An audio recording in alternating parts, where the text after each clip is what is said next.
Ja, grüß euch benannt und einen Sakrischgurden. Jetzt Kasperl. Leute, ich habe heute was Besonderes für euch. Bevor es allerdings losgeht, ein Wort von meinem... Nein, keine Sorge, so weit sind wir noch nicht. So weit kommen wir auch nicht, glaube ich. Aber es geht grob um das Thema. Ich bin mir nicht hundertprozentig sicher, aber ich glaube, es könnte sein, dass ich in diesem einen Video das missverstanden habe, ne, und es sich tatsächlich nicht um Jay Riddle gehandelt hat, dessen Operation mit Holy torpediert werden sollte, sondern um Alpha Kevin. Das ändert aber grundlegend an meiner Aussage nichts. Und daran, wie diese Leute versuchen, ne, den Lebensunterhalt von Menschen zu vernichten, nur weil die halt was sagen, was ihnen nicht gefällt. Aber, um zum heutigen Thema zu kommen. Ich habe es neulich in einem meiner Videos gesagt, ne, dass ich da fürchterlich Bock drauf habe und heute ist es soweit, heute mache ich's. Ne? Wir werden uns heute den legendären Stream mit Bibel-Channel anschauen. Ne? Hier, der gute Bibel-Ben, für die Leute, die es nicht wissen, hat damals auf YouNow einen Account erstellt, praktisch, in dem er den bisschen kontroversen Religionsdulli gegeben hat, um Trollen ein einfaches Ziel zu bieten, in der Hoffnung, was aufgegangen ist, dass ganz viele Leute ihn dann trollen, er sehr viel Aufmerksamkeit kriegt und Reini dann darauf aufmerksam wird, weil er ihm den Nummer 1 YouTube-Spot da, der Reini auch damals so wichtig war, streitig macht. Um dann Reini dazu zu bringen, auf ihn zuzukommen und bei ihm in den Stream zu kommen und ihn dumm dastehen zu lassen. Und das hat wunderbar funktioniert. Leider Gottes ist das nicht so lange gegangen, wie es hätte gehen können. Ne? Der gute Ben hat später dann ja zugegeben, ja, das war alles ein Plan. Das wussten aber viele Leute damals nicht und es gab halt wieder irgendwelche Uschis, die zu weit gegangen sind. Ne? Die ihm, wo es ihm dann zu heiß wurde, dass er gesagt hat, er bricht das Experiment jetzt ab, das ist es ihm nicht mehr wert. Was ich sehr schade finde. Dementsprechend, wären wir nicht mehr lang umeinander, hockt's euch herer, sammermehrer, reißt euch Häube auf. Mir gingen einer in Rainer.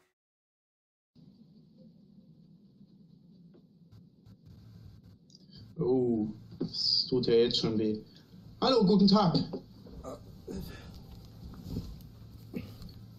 Da war er kurz. Ist er kurz fast aus der Rolle gefallen. Das tut ja jetzt schon weh. Ich nehme an, dass er Reinis unterirdische Mikrofonqualität gemeint hat. Wir kennen alle dieses Mikrofon, das Ganze aus der YouNow-Zeit, wo dann noch die Bambusleitung da dort war. Wir wissen alle, der Strom ist nicht mehr so gut geflossen. Es war alles wild. Es war grenzwertig. Die Streams danach anzuschauen, war nur noch inhaltlich eine Qual.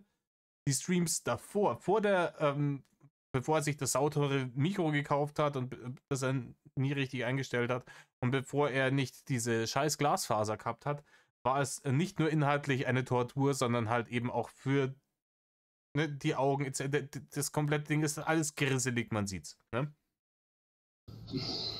So, sorry. Musste erst mal mein Hochladen unterbrechen. Alles super, alles super. Zunächst mal... Das ist auch geil, er muss sein Hochladen unterbrechen, um hier streamen zu können. So eine geile Leitung hat er gehabt. Und schaut es euch mal an, er hat sich da richtig aufgetakelt. Er hat sein Lieber in Odin Saufen T-Shirt angezogen, seinen Thorshammer offen raus. Ne? Dann hat er sich hier den Pornobalken stehen lassen. Da hat er sich richtig aufgetakelt, weil er sich gedacht hat, einwandfrei, endlich. Da ist einer, der ist nur dümmer wie ich, den kann ich jetzt richtig fertig machen. Der große Anti-Mobbing-Jesus im Übrigen. Ja? Der Rainer, der immer gegen Mobbing gekämpft hat. Und in dem Moment, in dem er sich gedacht hat, hey, Moment mal, da ist ein größeres Opfer auf der Plattform unterwegs als ich, dann kann ich endlich mal der Mobber sein. Wunderbar. Und dann hat er zum Reintreten angefangen. nicht wissend, dass er schon wieder der Depp war in dieser Situation. Würde ich gerne dir helfen und nicht andersrum.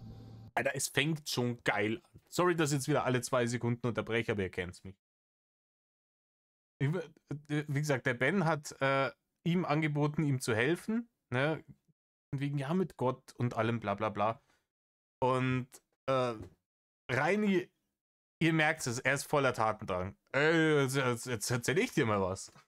Okay, eine Frage kurz vorher. Darf ich, ich weiß ja, du heißt Rainer, soll ich dich Rainer nennen? Das ist mir egal. Okay. Rainer oder Drache ist der Standard. Nenne ich dich Rainer, ist mir lieber. Ja, zunächst mal. Ganz ehrlich, und auch wenn du dich dann vorstellst, der Typ sagt, hey, ne, dein Kanal heißt irgendwie Drachenlord oder so, du heißt ja Rainer im wirklichen Leben, ich heiße Ben, lass doch, ne, Vornamen machen. Ja, Rainer oder halt Drache. Das ist mir egal. Ist ihm nicht egal. Es ist ihm nicht egal, er will Drache genannt werden, weil dieser dämliche Knallkopf tatsächlich der Meinung ist, er ist eine wiedergeborene Drachenseele. Dir ist schon klar, dass 99,995% plus minus dich Leute hier verarschen, ne? Und da geht er los. Wir haben jetzt, für die Leute, die diesen Stream noch nicht kennen, ich habe den, ich glaube, vor 3 Jahren gesehen.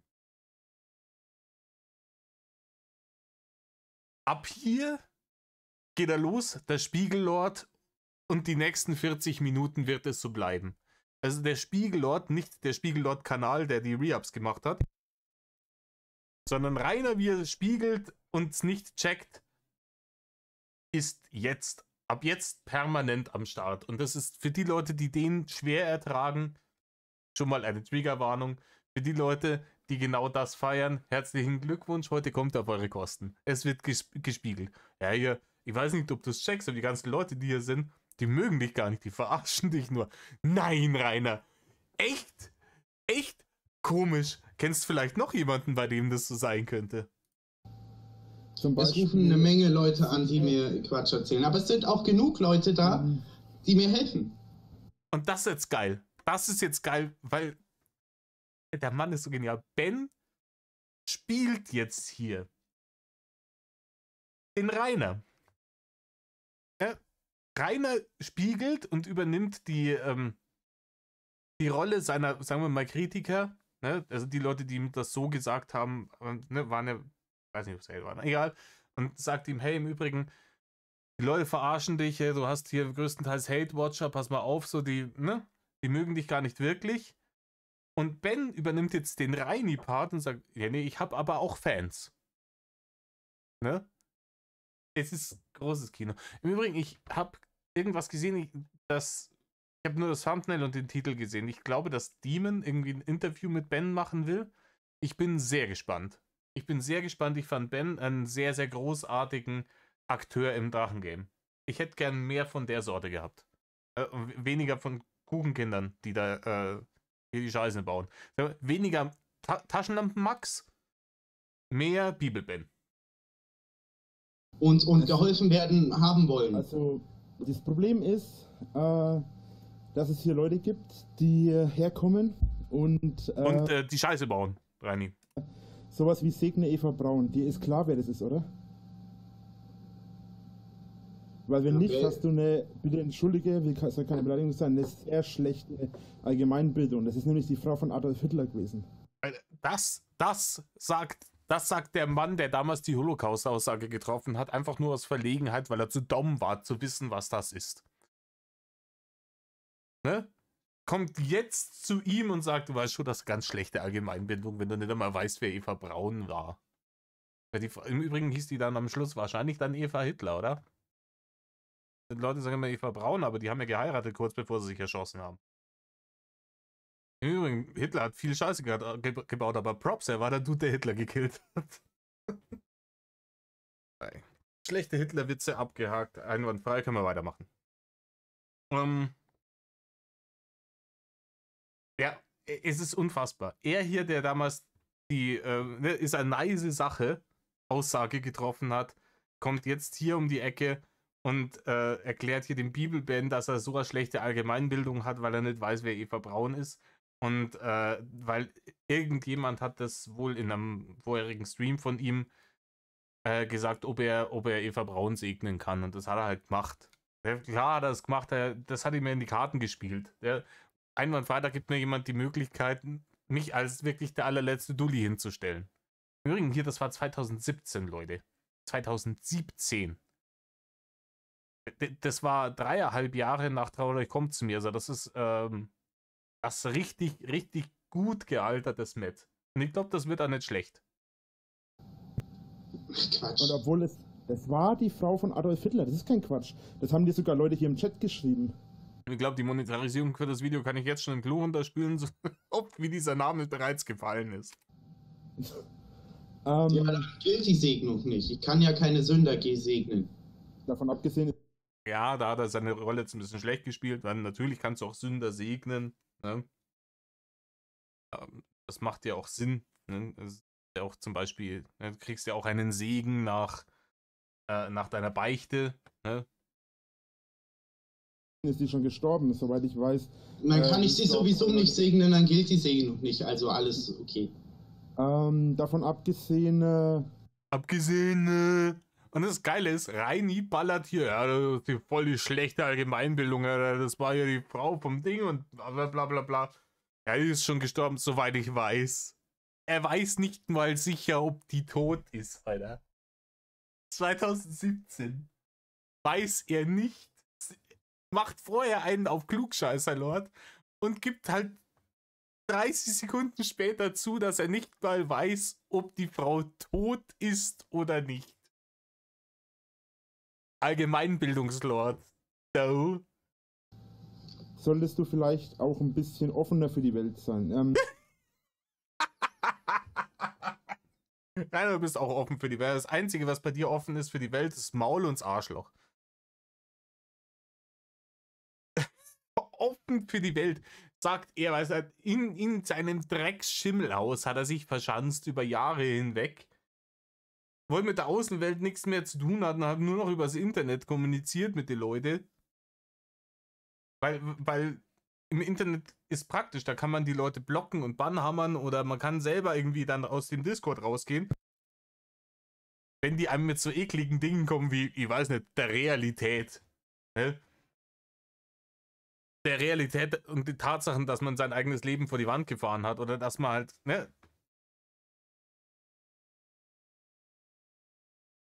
Unfassbar. Zieht sich da komplett zurück, damit er vor diesem ganzen Ding ausweichen kann. Damit ihm bloß keiner sagen kann, Reini im Übrigen, du bist hageldumm, du hast dein Leben vor die Wand gefahren, du bist kein richtiger Influencer. Das, was du im Internet tust, ist LOL-Cow-Niveau at best. Die Leute hassen dich und verarschen dich und wenn du so weiter frisst, wie du frisst, wirst du keine 45 Jahre alt werden. Hate und Mobbing, weg. Und draußen könnte man ihm das sagen und man hat es ja gemerkt. Ab da, wo der Lappen weg war und der Ranger weg war, wo die Obdachlosenstaffel eingeleitet wurde, wie er eskaliert ist, wenn er da irgendwo angetroffen wurde. Ich habe ja ihn leider Gottes kurz knapp verpasst. Utti hat ihn dann noch getroffen, 5 Minuten nachdem ich abgereist bin. Auch solche Situationen. Wie er da eskaliert ist, weil er nicht mehr er konnte nicht einfach mehr auf den X-Button drücken.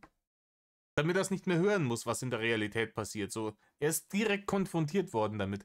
Und deswegen tut er jetzt auch alles, um in dieser Nazi-Schanze bei diesem Uwe zu bleiben. Ne? Da tut er alles dafür. Der wird dem den Pensi lutschen, uns auf Pornhub hochladen. 100%ig, nur damit er da bleiben kann. Weil er da irgendwie ein Loch gefunden hat, in dem er sich verkriechen kann mit einem Internetzugang für Wichsdaddeln, ne? Und wenn mal ein bisschen Barne da sind zum Bestellen von Lieferando, ansonsten wird Uwe, der Knecht, mit der Pferdedroschke wieder losgeschickt in die Stadt, um neues Fressi zu holen. Ne? Eimerweise gleich rein in den Trog. Ja, das Problem ist, ich habe im Nachhinein schon, wie gesagt, ich will dich nicht beleidigen und so weiter, ja. Den Satz merken wir uns nochmal. Leute, merkt euch den Satz, schreibt es euch auf. Ne? Macht euch eine kleine Notiz.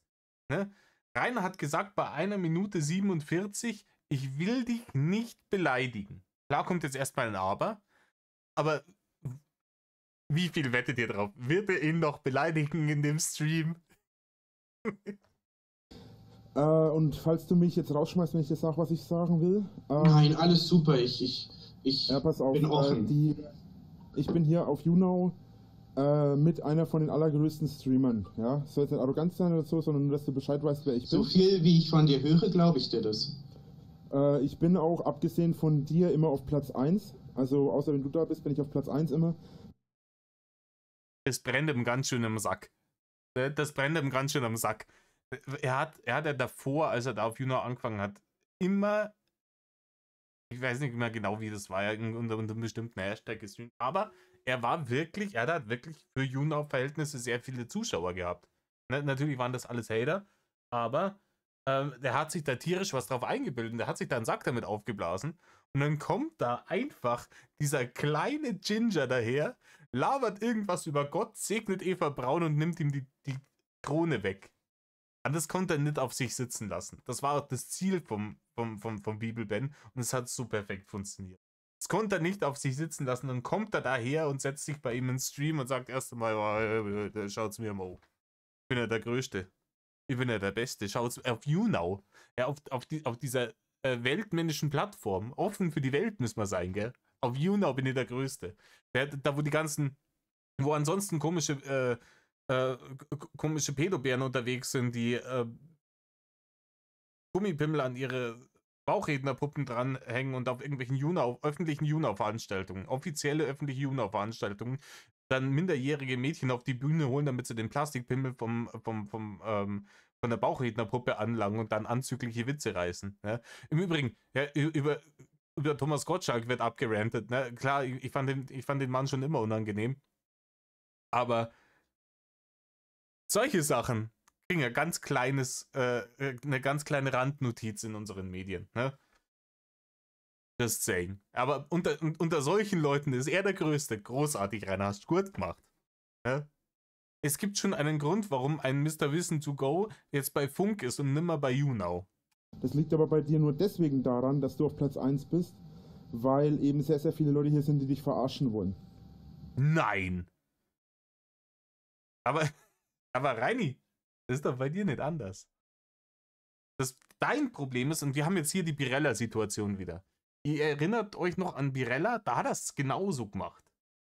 Ich finde das großartig. Du kannst es 7 Jahre später anschauen und du kriegst immer aktuelle Beispiele, wie er sie wieder zum Horst gemacht hat. Das heißt, aktuell Birella, es ist auch schon wieder ein Jahr her. Aber bei der war es ja auch so. Die hat ja dieses Hate-Game gesehen und hat gesagt, oh, das mache ich auch. Hate-Influencerin werden. Die hassen mich dann zwar alle und so, und das hat ein bisschen negative Ding, aber einen großen Durchbruch schaffe ich ihnen immer ein gutes Standing in der Öffentlichkeit, scheißegal, da gibt Geld, machen wir. Und die hat die Leute noch krasser provoziert als er, und weil er ja schon im Endeffekt der alte Hut war, sind dann ganz viele Leute zu ihr rüber und haben sie gehatet, und bei ihm ist der Hate weniger geworden.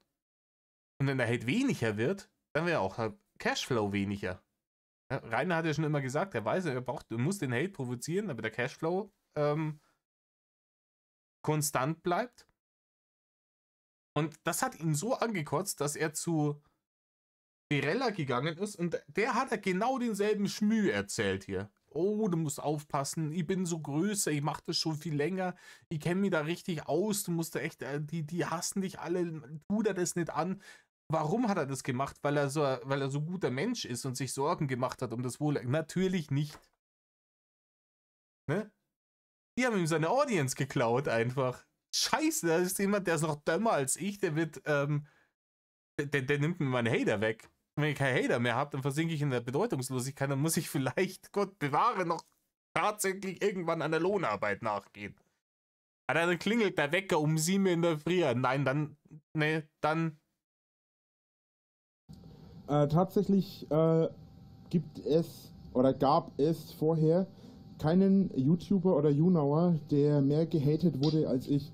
Mal abgesehen vielleicht von der Größenordnung. Wenn jemand mehr Abos hat oder mehr Zuschauer hat, wird er natürlich auch gehatet und dann ist die Größenordnung größer. Willst du darüber reden, wie du dich fühlst dabei? Betty Boop sagt's richtig. Hashtag Eifersuchtslord. Ich fühle mich dabei überhaupt nicht. Ich mache das Ganze seit über 5 Jahren. Boah, So lange schon? Ja. Es gibt auch keinen, der damit mithalten kann. Warte mal kurz, mir wird's Inzwischen macht er seit 12 Jahren und ist immer noch keinen Deutsch schlauer geworden aus der Nummer. so warm. Mithalten inwiefern? Also, Sachen, die mir passiert sind. Hier, Rainer sieht seinen Drohnenwagen. Die Kommentare, schaut ein bisschen auf die Kommentare. Ich weiß, die sind ein bisschen klein, ne? Aber die sind Gold. Die sind richtig gut. Kann ich euch das noch besser stellen? Ah, nee, geht leider nicht. Auf Maximum. Wenn es anderen passiert wäre oder ist, und das ist es schon tatsächlich, bringen die sich um. Ja, und es ist nicht selten der Fall. Ja, das ist auch so ein Schmarrn. Ne? Richtige Mobbing-Opfer, ja. Da kann das passieren. Dullis, die sich ins Internet stellen, den Hate provozieren als Geschäftsmodell, die bringen sie nicht um. Die bringen sie höchstens um, wenn irgendwann nicht mehr gehatet wird. Das heißt, im Endeffekt tun wir ja ihm was Gutes, wenn wir ihn weiter haten. Wer bringt sich um? Leute, die gehatet wurden. Es gibt in den USA mehr als ein Beispiel und auch in Deutschland. Auch diese Haltung, dieses mit den Händen hinterm Kopf. Und er sitzt ja da nicht mal bequem. Ne? Er sitzt ja da nicht mal bequem. Er sitzt ja so leicht im Moment auch so leicht nach vorne gebeugt. Aber er hat trotzdem die Hände hinterm Kopf, einfach nur, weil er sich die Haltung vorher überlegt hat. Er hat sich vorher überlegt, hey, wenn ich so da bin, dann sieht man das T-Shirt richtig geil. Ja, dann kann ich ihn richtig nerven damit. Und dann zeige ich dir mal, wie cool ich bin. Ne? Deutschland, also Leute, die haben sich umgebracht oder sind Amok laufen oder sonst was. Aber ich bringe mich doch nicht um. Jetzt sind ihm die Arme, die Schwabelärmchen zu schwer geworden. Ich mach doch Oder wie er schwitzt, vom Arme nach oben halten. genau das Gegenteil. Ich versuche den Leuten zu helfen und nicht genauso wie ich. Okay. Darum geht's gar nicht. Das ist alles, was bei mir schon passiert ist. Ja? Bei anderen, bei denen nur die Hälfte oder nur halb so viel passiert ist wie bei mir. Oder auch nur halb so schlimm ist, die haben sich umgebracht. Ja. Oder die haben halt aufgehört, Rainer. Es gibt halt viele Leute, die haben diese Influencer-Geschichte versucht, so wie du, waren hageldumm und untalentiert, haben Gegenwind gekriegt und haben dann aber festgestellt, ja, scheiße, ist halt dumm gelaufen. Ja, das ist es wohl nicht. Und dann haben die halt aufgehört damit. Ja, die haben sie nicht extra umgebracht. Weil es gibt halt dann noch die anderen Optionen. Weil wenn jemand nicht komplett auf der Brennsuppen dahergeschwommen ist, dann kann er schon checken, so okay, das läuft jetzt hier nicht mit dem Internet. Ja? Ich höre jetzt einfach auf damit. Aber für Rainer gibt es einfach nur entweder YouTube-Star oder Tod. Das Anderen. Oder haben sich aus dem Internet gelöscht und alles, was ja auch sinnvoll ist dann. So. Ach so! Was er gerade gesagt hat, Leute, die nur halb so hart gehatet wurden, haben sich aus dem Internet gelöscht, was, Zitat, sinnvoll ist. Und jetzt hat er kurz selber gecheckt, was er da gesagt hat, weil er ja im Endeffekt doppelt so viel abkriegt und nicht so schlau ist und immer noch so dumm, dass er sich denkt, okay, nee, das muss man weitermachen. Rainer, wäre sinnvoll gewesen. 2017, hier, 19.09.2017, wenn du damals Metal aufgesagt hättest, wäre der vieles erspart geblieben. Wahrscheinlich würdest du sogar noch in diesem Haus wohnen. So, was ich jetzt im letzten Endes hinaus sagen will. Ladies and Gentlemen, letzten Endes ist, dass ich bei dir oft das Gefühl habe, dass du gar nicht verstehst, dass die Leute dich verarschen wollen. Wie gesagt, der Spiegellord ist am Start. Du verstehst nicht, dass die Leute dich verarschen wollen. Das mit Eva Braun zum Beispiel ist eine. Naja, man muss ja nicht jeden. Jetzt hör doch auf, permanent auf Eva Braun rumzureiten. Die Frau hat genug durchgemacht. Nee, Gottes Willen, gar nicht. Aber Eva Braun ist so Allgemeinbildung, ja, das gehört so zum Allgemeinwissen. Das wusste ich. Wir wissen, der Typ, der ohne Abschluss von der Sonderschule abgegangen ist, mit einem gottserbärmlichen Zeugnis, mit dem man sich den Arsch nicht abwischen wollen würde, hat richtig Ahnung von Allgemeinbildung. Das ist der richtige Allgemeinbildungsexperte. Rainer geht doch zu Wer wird Millionär? Ich schon zum Beispiel, auch wenn es bei mir über Umwege war, entschuldige, bin erst vor einiger Zeit operiert worden. Operiert? Was hast du für eine Operation durch? Alter, das ist auch so. Es wird einfach gejobbt. Ich bin vor einiger Zeit operiert worden. Ich weiß nicht, wie lange die Geschichte mit der Operation daher ist, aber sicher schon lang genug, dass er jetzt da nicht zum Flennen anfangen muss. Und Rainer, die haben sie die Gallenblase rausgenommen, weil 5 Energy Drinks am Tag gesoffen hast. 2017, du Dulli. Da warst du noch keine 30, da haben sie dir die Gallenblase rausoperieren müssen. Weil du Raubbau an deinem eigenen Körper verübt hast. Und wenn die Leute gesagt haben, Rainer, 6 Dosen Energies am Tag ist nicht gesund für dich. Ja, nee, bla, ich kenne meinen Körper, bla bla bla bla bla. Und dann haben sie die Gallenblase rausgenommen, weil da mehr Gallensteine drin waren als sonst irgendwas. Mit dem hast du wahrscheinlich irgendeinen Feldweg kiesen können, mit dem, was sie da rausgeholt haben. Und dann hast du dich da hingestellt und tatsächlich behauptet, das wäre die Schuld der Hater gewesen, weil dir irgendeiner mit dem Stock, mit einem Schlagstock gegen den Wanst geschlagen hätte. Und deswegen wäre die Gallenblase im Sack gewesen. Genauso ist es passiert, Rainer. Gemacht. Das ist, finde ich, interessant. Die Galle ist rausgekommen? Ja, Gallensteine. Gallensteine. Ja, auf jeden Fall, es ist halt wirklich sehr schwierig. Ich habe gehört, pinkelt man die nicht aus? Das sind Nierensteine. Und das ist auch nicht immer, dass man die auspinkelt. Die können auch operiert werden. Und ja. Also ich habe mitgekriegt, wenn das stimmt, was du gesagt hast, du bist 17, richtig? Oder wirst jetzt 18? Ich werde 18 ja, will ich jetzt nicht verraten. Ja, ist nicht wichtig, darum geht's nicht. Aber so zwischen 3 Wochen so. Okay, also ich bin gut 10 Jahre älter als du. Und ich, wie gesagt, mache das jetzt seit... Das ist auch sowas. Rainer ist der Meinung, wenn er irgendwie älter ist als irgendjemand, dann hat der schon mal keinerlei Mitspracherecht. Ne? Dann obersticht untermäßig. So, einfach nur, weil er mehr Lenze auf dem Konto hat, kann er ihm sagen, ja, nee, so und so ist es. Und du liegst immer falsch. Ne? Weil ich habe recht, weil ich bin älter als du. Ne? Vollkommen hirnrissige Geschichte. Klar, ältere Leute haben in der Regel mehr Lebenserfahrung, bei ihm natürlich nicht. Ne? Und mehr Möglichkeit gehabt, sich zu bilden. Bei ihm natürlich nicht. Aber einfach das als grundlegendes Argument zu nehmen. Und das ist ja immer, wenn er mit irgendjemandem diskutiert und der kommt dann irgendwo an eine Sackgasse, wo er merkt, okay, scheiße, den habe ich nicht im Kreuz. Ne? Dann kommt er immer mit dem, ja, wie alt bist du? Und wenn die jünger sind als er, dann heißt es, komm erstmal in mein Alter, so ungefähr deine Argumentation ist vollkommen null und nichtig, weil du bist ja noch nicht so alt wie ich. Und wenn die älter sind als er, dann heißt es immer, wow, so alt und verhält sich so kindisch und musst mich hier haten. Deine Argumentation zählt nicht. Richtig gut. Ein absolut großartiges Verhalten. Also, so verhalten sich erwachsene Leute. Du bist 27? 28. 28, ja, ich bin jetzt auch erst 28 geworden seit August. Und ich habe... Seit August bist du also jeden Tag seitdem. Oder ist es im Wochentakt, dass du 28 geworden bist, oder was? Nein, du bist entweder seit August 28 oder du bist im August 28 geworden. Allgemeinbildung, by the way. Viel schon mitgemacht und bis jetzt Schlimmeres, als was bei dir momentan abgeht. Und ich habe auch erst überlegt, was ich halt mache und so, ob ich vielleicht auch irgendwie, weil es hast du ja, soweit ich kenne das nur was von Freunden, ja, weil ich beschäftige mich eigentlich mit nichts. Du hast keine Freunde. Du beschäftigst dich mit nichts, das ist richtig. Es ist nicht ganz richtig, er beschäftigt sich mit Animes und Pornografie und pornografischen Animes. Was mich nicht interessiert.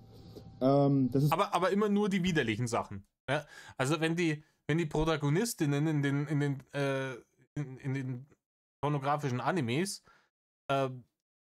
nicht minderjährig ausschauen, ist es wieder raus aus der Nummer. Das ist ja lame. Es geht nicht gegen dich, sondern einfach deine Thematik mit Religion und so interessiert mich nicht. Deswegen schaue ich das ist ja jedem die eigene Meinung, wirklich. Weil dich Religion nicht interessiert, trägst du ein T-Shirt, auf dem Odin steht.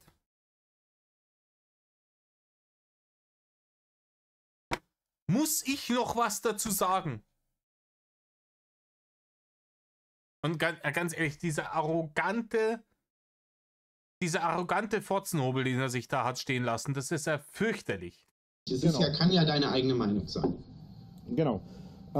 Und normalerweise schauere ich dich auch gar nicht, aber ich weiß jetzt von ein paar Freunden, dass zum Beispiel hier Leute reinkommen.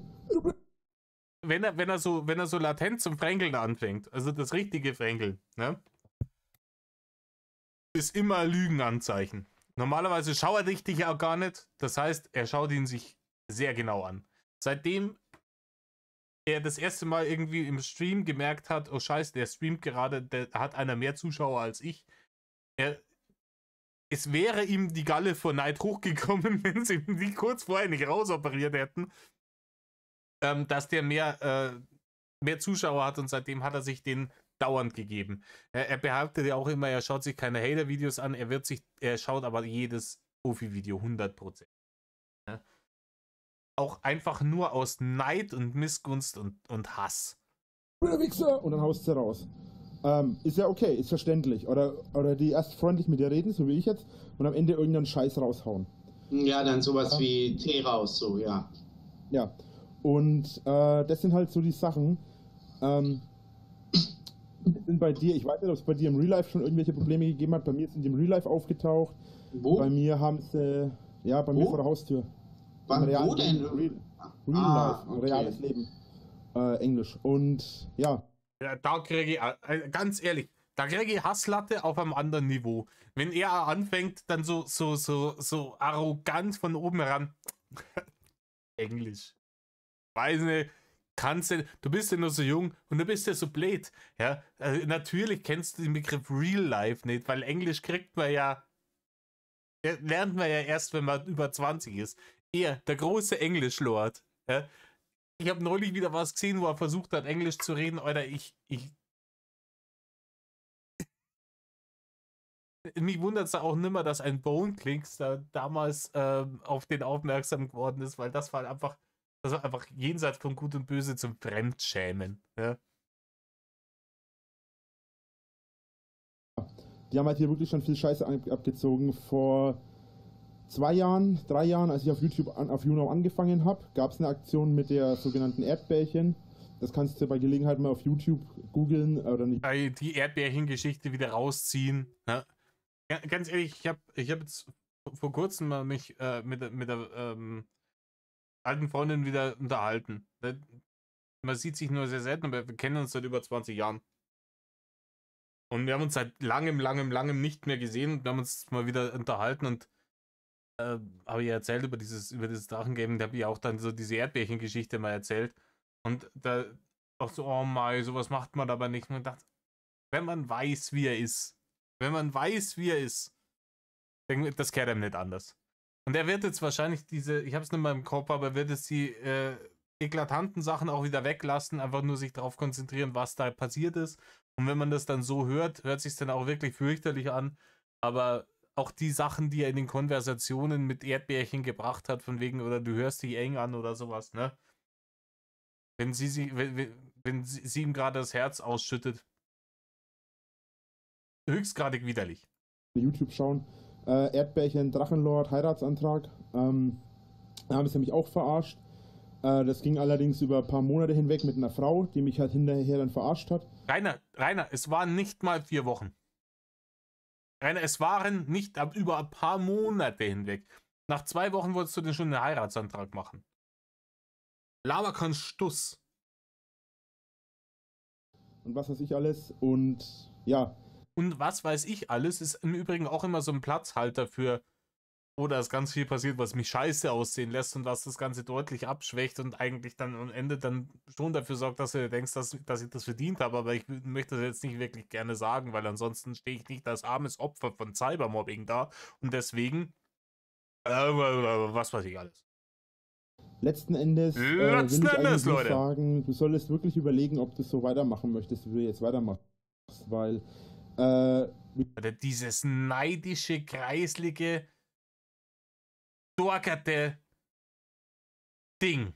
Wie gesagt, ich habe absolut nichts gegen dich. Interessiert mich auch überhaupt nicht. Ich persönlich bin für Religion, ja, interessiert mich nicht, bin Atheist. Im Gegenteil, ich bin sogar ein bisschen eher gegen Religion eingestellt, nur deswegen nicht nur. Ganz ehrlich, Religion ist immer ein heikles Thema. Aber ich habe das, glaube ich, schon mal gesagt. Ich finde es wichtig, dass wir Religionsfreiheit haben. Um jetzt nochmal die Pispas-Kasse zu bemühen, weil der Satz kommt von Volker Pispas ursprünglich. Ich finde es wichtig, dass wir Religionsfreiheit haben, auch wenn ich lieber in einer Welt leben würde, die religionsfrei ist. Nicht nur gegen deine, sondern gegen jede, weil es einfach, Religion wird viel zu oft missbraucht von Leuten für irgendwelche heiligen Kreuzzüge, für irgendwelche Kriege und was weiß ich alles. Wen ich aber noch genauso dumm und schlimm und anstrengend und unaushaltbar finde, sind diese Leute, die dann tatsächlich so blind da rein steuern und die dann versuchen, andere Leute zu missionieren mit ihrem Scheißglauben. Die dann um die Ecke kommen und dann sagen, ja, aber wo du halt einfach merkst, da passiert nicht viel zwischen die Ohren. Die haben sich diesen Glauben nicht deswegen ausgesucht, weil sie wirklich ein spirituelles Empfinden haben, ne? Oder sonst irgendwas. Die haben sich diesen Glauben oft einfach nur deswegen ausgesucht, weil sie zu hageldumm sind, selber ihr scheiß Hirn einzuschalten und sich gedacht haben, ja, einwandfrei, da ist ein Buch. Da steht alles drin, was ich machen muss und was ich bleiben lassen muss. Und ich muss gar nicht mal selber denken. Ich brauche keinen eigenen moralischen Kompass mehr oder sonst irgendwas. Boah, ich würde den gerne jetzt umbringen. Was steht in meinem Buch? Ah, soll ich nicht machen. Scheiße. Ja, gut, dann lass es bleiben. Ne? Und dann sich hinstellen und sagen, ich bin ein besserer Mensch als du, weil ich habe das getan, was in dem Buch da steht. Ja? Ich weiß nicht, ich werde es wahrscheinlich vergessen. Euch das unten zu verlinken. Für den Fall, dass ich es vergesse, googelt Tim Minchin, The Good Book. Ja? Selber alles mit. Oder weißt zumindest selber einen Teil davon. Das ist ganz klar. Und deswegen habe ich was gegen Religion. Ich persönlich muss aber sagen, ich finde, jeder soll das glauben, was er will. Genau Aber meine Meinung. Aber schwul ist, lesbisch, hetero, ob bisexuell ist, ob... Rainer, ihr wart gerade bei Religion, jetzt gehst du wieder auf sexuelle Orientierung über. Du springst im Themenbereich umeinander. Ne? Was ich jetzt glaube, hat jetzt erstmal mit meiner sexuellen Orientierung nichts zu tun. Ich würde mal ganz kühn behaupten, in den großen Religionen dieser Welt wirst du, wenn du lange genug suchst, auch in jeder davon jede mögliche sexuelle Orientierung finden, weil es vollkommen utopisch ist, zu denken, dass ich mehrere Milliarden Leute einer Religionsrichtung habe und da ist nicht ein einziger Homosexueller dabei. Transvestit ist, ob er... Als eigene Entscheidung, ob man halt in die Hölle kommt, wenn man es so sagen möchte, ne? Hölle ist wieder so die andere Sache. Ich persönlich glaube ja, dass es keine Götter gibt, weil wenn es aber warum hast du dann dieses Odin-T-Shirt an? Götter geben würde, dann könnten sie auch beweisen, dass es sie gibt und dass die auch wirklich für uns da sein wollen. Wie zum Beispiel, es gibt in Afrika und so weiter genug Möglichkeiten, dass die da mal Regen fallen lassen würden, die Götter, und dann könnte man da Sachen anpflanzen. Dann hätten die da was zu essen. Aber so. glauben die an Gott? Nein. Genau, das die ist, glauben nicht an den Herrn. Aber sie glauben nicht an den Herrn. Punkt. Darum geht Im Übrigen, das Bullshit. Afrika ist zu vielen Teilen, also viele Gegenden Afrikas sind relativ erfolgreich missioniert worden aufgrund von Kolonialismus. Dementsprechend geht's doch gerade. Das ist genau der Punkt.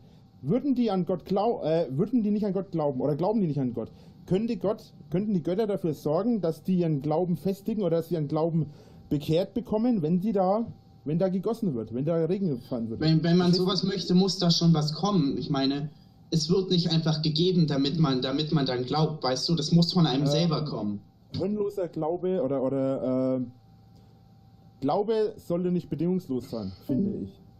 Rainer, aber Unterstützung für dich sollte doch immer bedingungslos sein. Du hast ja auch, das ist ja auch irgendwas Religiöses. Du hast jetzt auch vor kurzem wieder vor ein paar Monaten versucht, irgendwie eine Religion aus diesem ganzen Bums zu schmieden, den du in die Welt geschissen hast und als dein Leben bezeichnet. Ne?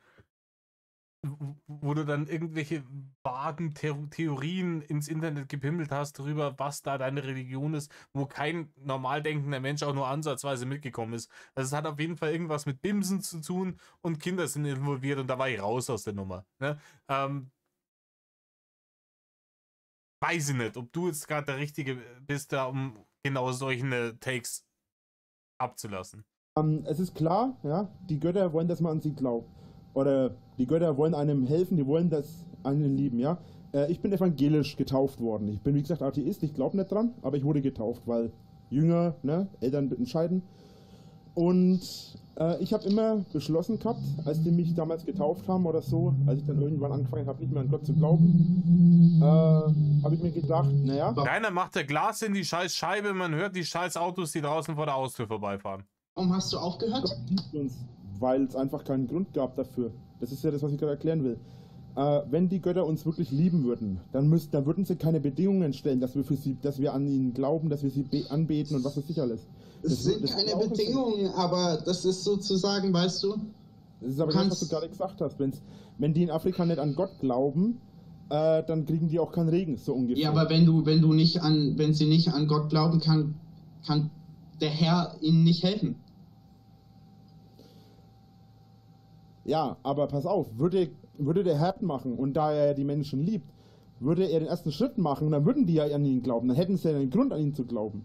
Ja, aber dann würde er sagen, aber ihr kriegt dann schon Regen von mir, aber vorher kommt er zu mir, mindestens eine Woche, dann wird gebimst. Ach, Reini. Weißt du? Und das ist genau der Punkt. Das ist aber jetzt nur die eine Sache. Also wie gesagt, ich will auch jetzt eigentlich gar nicht über Gott groß reden und so weiter. Ich möchte eigentlich Gott sei Dank. Endes einfach darauf hinaus, dass du darüber nachdenkst, was die Leute hier machen. Und kurze Sache, bevor du das sagst. Ich habe gehört, du hast eine Menge... Ich hoffe, dass der Religionstalk jetzt dann auch bald zu Ende ist, weil der Religionstalk gerade ist sehr, sehr anstrengend. Und wir sind schon seit einer Dreiviertelstunde in der ganzen BIMS und wir haben erst ein Viertel von dem Video durch. Also wenn wir so weitermachen, kann ein 3-Stunden-Video werden. Probleme, wollen wir drüber reden? Also ich habe wirklich eine Menge gehört. Ich habe überhaupt keine Probleme. Ich weiß es nicht, aber mir wurde das gesagt. Mir wurde gesagt, dass du richtig... Reini hat keine Probleme, natürlich nicht. Der Arzt ist extra nochmal zurückgekommen. Es ist zu dem Zeitpunkt noch nicht ein Jahr her, dass sie dir den Strom gezwickt haben und dir unten einen Stromzähler eingebaut haben, der nur mit einer Prepaid-Karte läuft.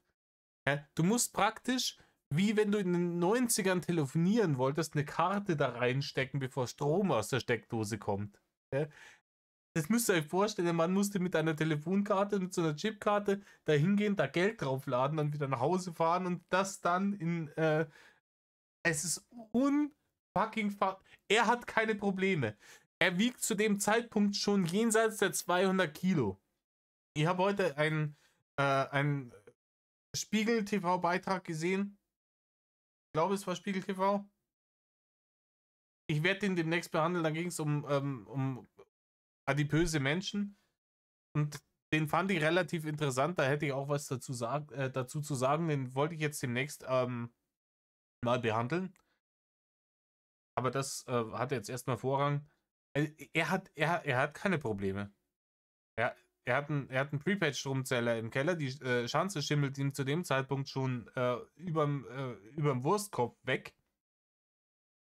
Keine Frau der Welt hat sich je mit ihm eingelassen. Alle Leute verarschen ihn nur. Und er ist angewiesen auf die Internet-Almosen von Leuten, die ihn verabscheuen. Geil. Keiner hat keine Probleme. Viele Probleme hast und ich dir da vielleicht ein bisschen helfen kann. Nein, das sind meine Hater, die behaupten, ich hätte Probleme. Im Gegenteil, mir geht es sogar weit zu gut eigentlich für das. Da gebe ich dir tatsächlich recht. Dir ist es damals wirklich tatsächlich zu gut gegangen. Für ein fettes, arbeitsloses, faules Stück Scheiße, das in seinem ganzen Leben noch nie irgendetwas geleistet hat und jeden Menschen einfach immer nur wie Dreck behandelt. Weil Menschen nie irgendwas bedeuten. Menschen waren für Rainer immer nur Mittel zum Zweck.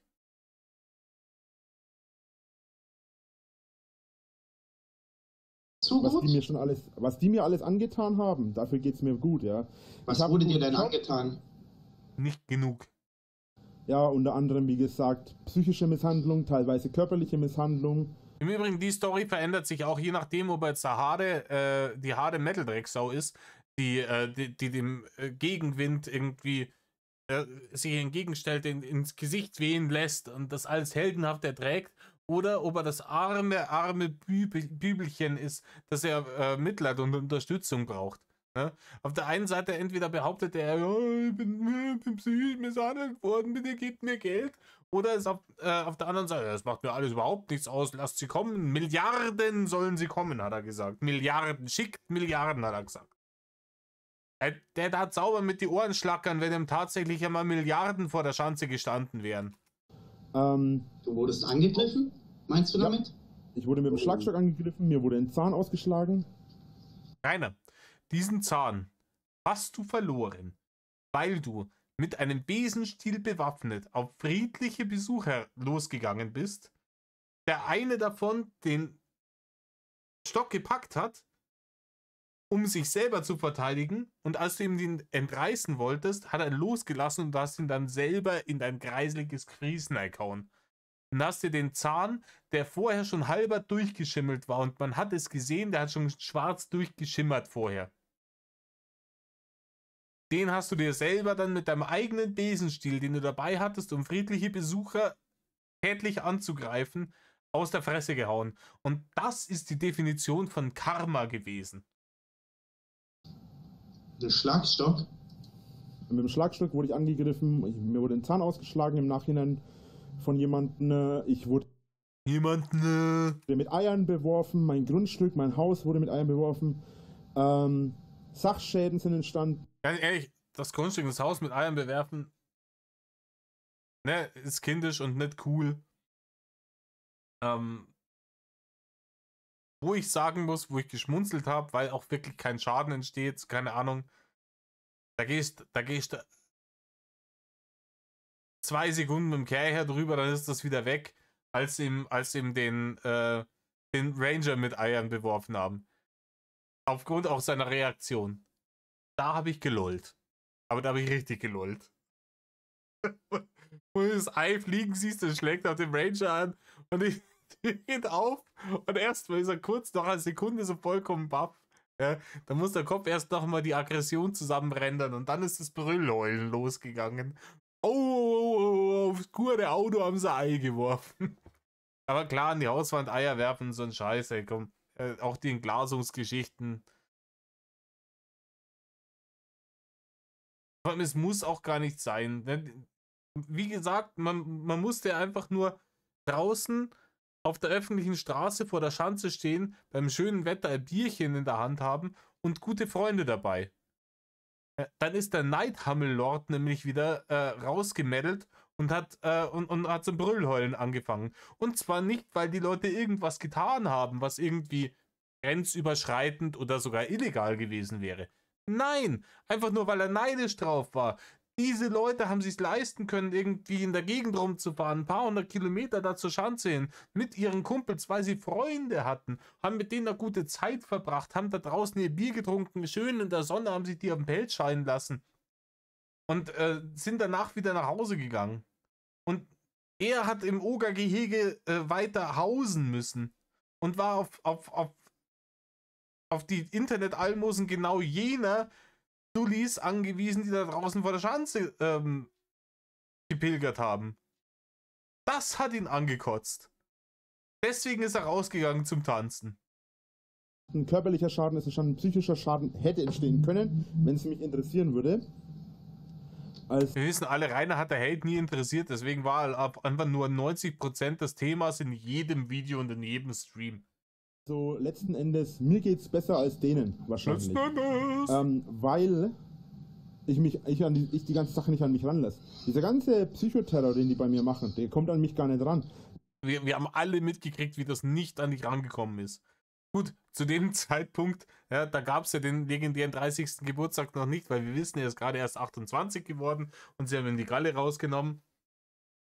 Aber der legendäre 30. Geburtstag hat er nochmal gezeigt, wie wahr das ist, was er hier sagt. Dass das alles überhaupt nicht an ihn rangelassen. Gar nicht.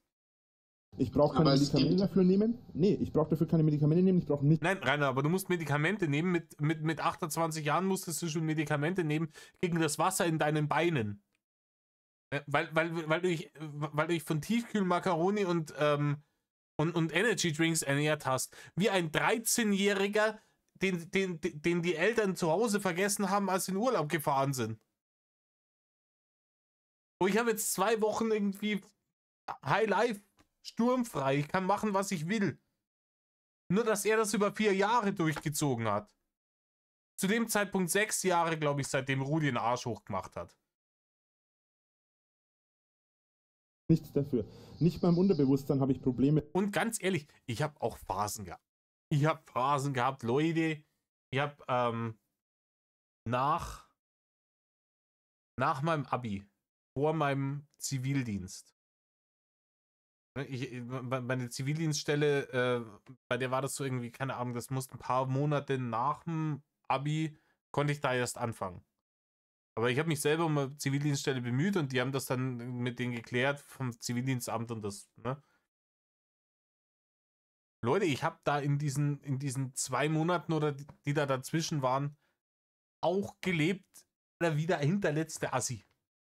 Ich bin um 10 in der Früh bin ich aufgestanden und dann, keine Ahnung, Kaffee, Cornflakes irgendwie, dann habe ich angefangen, Dark Age of Camelot zu zocken, wie ein Gasnarrischer. Hab mir dann Tiefkühlpizza in den Kopf gestopft, wie blöd. Ganz ehrlich, ich habe da fürchterlich gehauen. Und ich habe nach 2 Monaten, damals, als ich noch keine 20 war, schon gemerkt, dass mir das körperlich nicht gut getan hat. Der Mann hat zu diesem Zeitpunkt schon 6 Jahre lang so gelebt.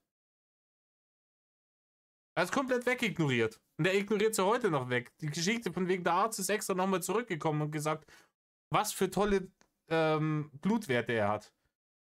Der Arzt ist extra nochmal zurückgekommen und hat gesagt, hey, wenn Sie so weitermachen, dann nehme ich Ihnen in 2 Jahren die Beine ab und in 5 Jahren liegen Sie in der Kiste. Weil praktisch brauchen Sie ja keine so große Kiste mehr. Da muss man nicht mehr so viel Geld ausgeben, weil die Beine sind ja schon weg. Damit. Hätte ich im Unterbewusstsein Probleme damit, dann würde sich das auf verschiedenen Sachen in meinem Alltag ausäußern. Oh, jetzt kommt der Westentaschen-Psychologie-Lord. Großartiges Ding. Wenn du psychische Probleme hast, wie macht sich das bemerkbar? Ich weiß nicht, wer von euch schon mal psychische Probleme hatte, wenn man schon mal beim Psychologen war oder sowas. Oder sogar vom Fach ist. Aber für Rainer gibt es eine einzige Sache, die anzeigt, ob du psychische Probleme hast. Und wenn das nicht existiert, dann hast du keine psychischen Probleme. Fertig aus. Und das ist Folgendes. Zum Beispiel hätte ich Albträume, ich würde schlecht schlafen. Du hast würde nie Albträume? Schwein. Nein. Ja. Reini hat keine Albträume, deswegen hat er keine psychischen Probleme.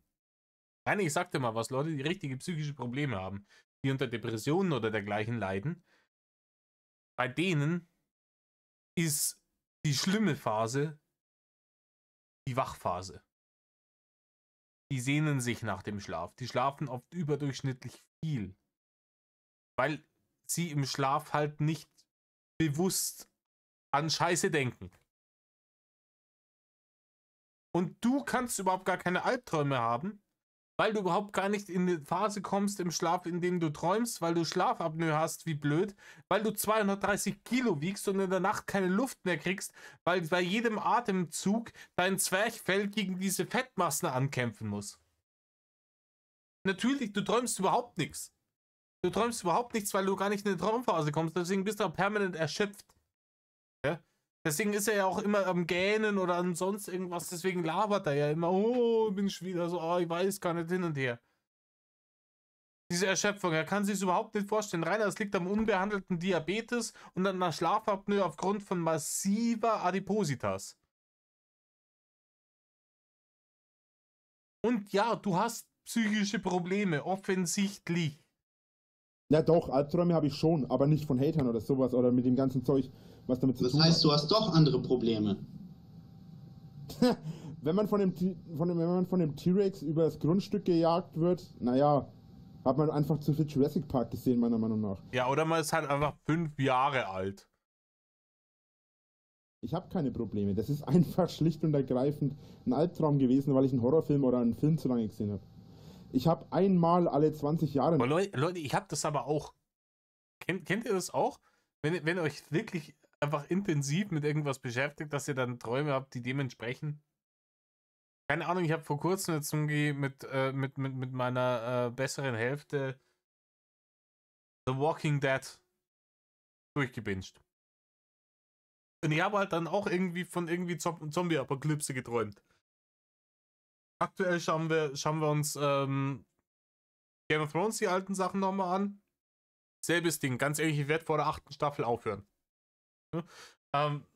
Es ist selbes Ding. Als ich Hogwarts Legacy gespielt habe, 2 Wochen lang wirklich jeden Tag Hogwarts Legacy gespielt, dann habe ich davon geträumt. Natürlich träumt man von den Sachen, die man, mit denen man sich am Tag beschäftigt hat. Ganz ehrlich, ich träume auch ganz oft von der Arbeit, weil ich jeden Tag 8 Stunden in der Arbeit bin.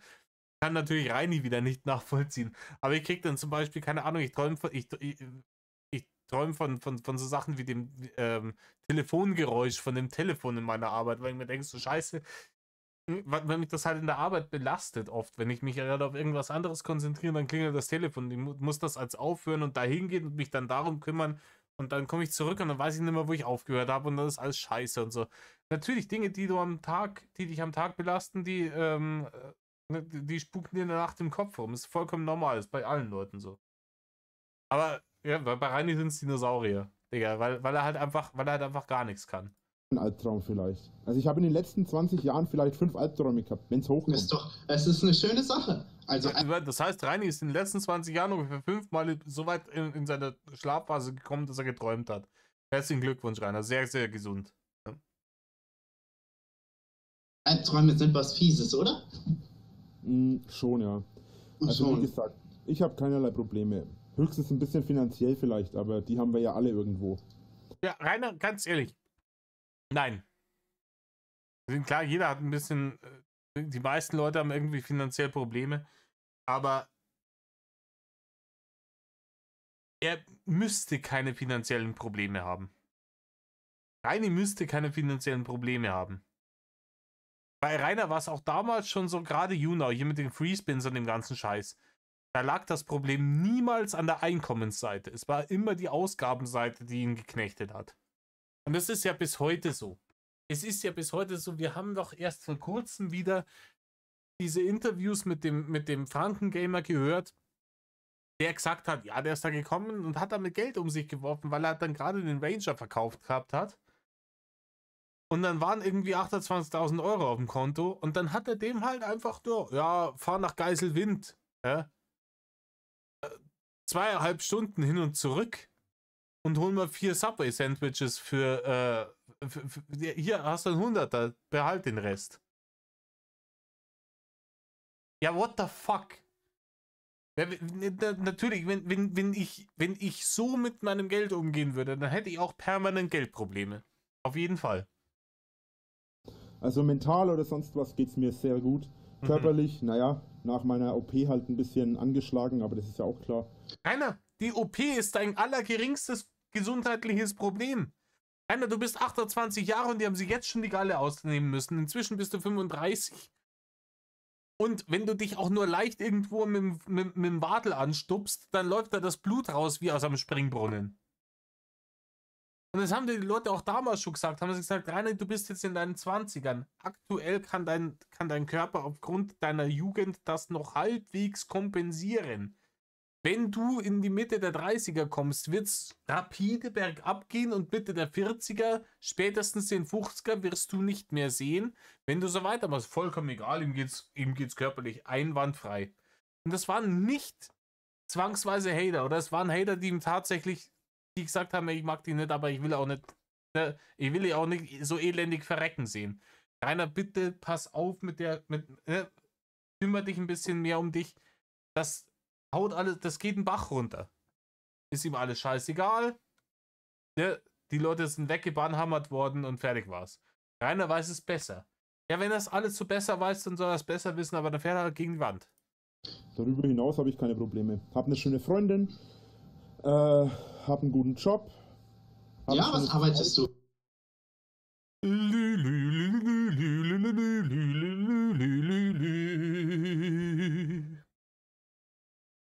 Natürlich hat er eine super Freundin und einen tollen Job.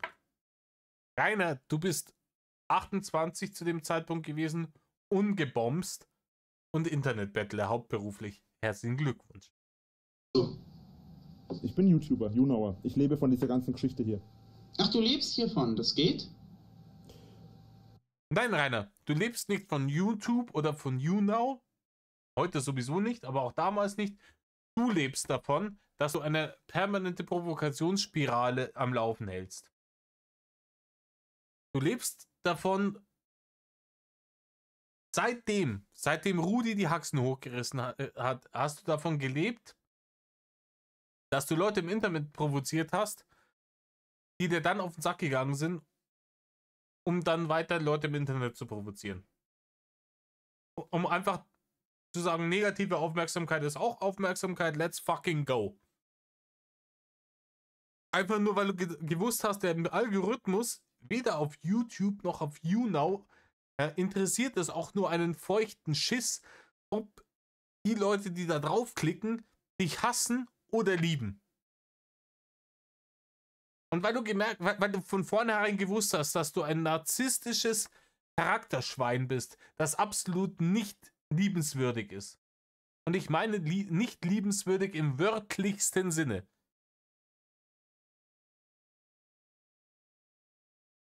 Das ist scheißegal, dann mache ich halt Hass. Das kriege ich hin. Dass die Leute mich hassen, schaffe ich easy, weil ich ein Charakterschwein bin, das nicht liebenswürdig ist. Wenn man groß genug ist und wenn man genug andere Möglichkeiten hat, ja. Also ich mache YouTube, mache ich Let's Plays und habe früher auch Videos gemacht. Da haben sie mich eben angefangen zu haten. Bin dann im Nachhinein auch auf Twitch und auf YouNow gewechselt. Mache mittlerweile noch Gameplays oder Videos, Let's Plays. Du hast das mit dem Twitch, da würde ich gerne nochmal genauer drauf eingehen. Dann machen wir jetzt mal den Markus Lanz. Lass uns da mal drüber reden. Hm? Mit dem Twitch. Warum machst du das Twitch nimmer? Warum hast du damals nimmer Twitch gemacht? Warum hast du Twitch nur ganz kurz erwähnt und bist dann da so drüber gefahren und ganz schnell zu einem anderen Thema gekommen? Kann das sein, weil du von Twitch gebannt wurdest aufgrund von rassistischen Äußerungen? Und ich werf nicht schnell mit so einer Rassismuskeule um mich. Aber während einem Gaming-Stream auf Twitch irgendjemanden als Affen zu beschimpfen, ja, du bist zurechtgebannt worden. Ne?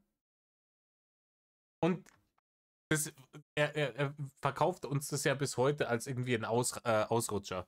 Er hat ja damals Affen nur deswegen gesagt, weil ihm ist es rausgerutscht und weil da war irgendwas in seinem Kopf oder sonst irgendwie. Er hat davor irgendwas. Das ist alles Bullshit. Rainer ist ein Rassist. Er hat auch im Real Life, wir haben genügend Videos gesehen, Besuchervideos etc. Schon schwarze Mitbürger als Bimbo bezeichnet und als Affen. Und dann kam so von wegen, ja, Ali geht zurück in eine Dönerbude, wenn irgendeiner südländisch ausgeschaut hat und so ein Scheiß. Ja, wir haben es alle gehört. Aber ich finde es interessant. Ja, Twitch, oh, scheiße, Twitch, ja, da war ja was. Ne, da gehen wir schon schnell drüber weg. Ja? Lass das Thema gar nicht aufkommen. Wenn der Bibelbenny noch fragt, warum er nicht mal auf Twitch streamt, ist Polen offen. Da ist wieder eine Erklärungsnot. Plays auf YouTube, mache meine Streams hier auf YouNow, bin ja Partner, habe auch den Abo-Button. Ich bin Abo-Button. Ich kann auf Twitch streamen, da spenden auch ab und zu mal Leute, wenn ich was mache, wenn ich mal streame. Ich bekomme Geld durch YouTube, ich bekomme Geld durch Merchandise, ich habe eigene T-Shirts. T-Shirts, Alter. Ja, es ist ein alter Hut, aber ich komme immer noch nicht drauf. Jedes Mal, wenn ich es höre. Ich habe eigene T-Shirts.